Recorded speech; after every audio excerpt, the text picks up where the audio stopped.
బాన్స్వాడ నియోజకవర్గం కోటగిరి మండల కేంద్రంలోని ఎత్తండ శివారు రైతుల పంట పొలాలు పాకారం కోసం బాన్స్వాడ కాంగ్రెస్ పార్టీ ఇన్ఛార్జ్ మాజీ ఎమ్మెల్యే ఏనుగు రవీందర్ రెడ్డి గారి సూచనలతో 28/4 కెనాల్ పూడిక తీత కార్యక్రమం మొదలుపెట్టడం జరిగింది. కార్యక్రమంలో పర్ల గోవింద్, అరుణ్ కుమార్, జిల్లా మైనార్టీ కార్యదర్శి వాహిద్ హుస్సేన్, మండల మైనార్టీ ప్రెసిడెంట్ హైమద్, ఏఎంసీ మాజీ డైరెక్టర్ నజీర్ తదితరులు పాల్గొన్నారు.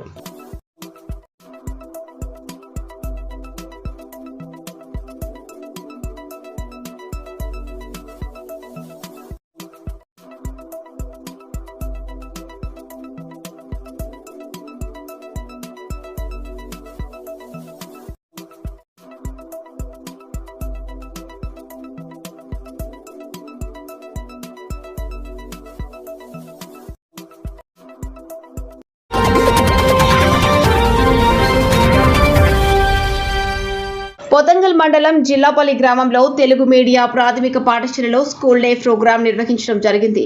ఎంఏ హకీం ప్రధానోపాధ్యాయులు, ఉపాధ్యాయులు సన్మానం చేశారు.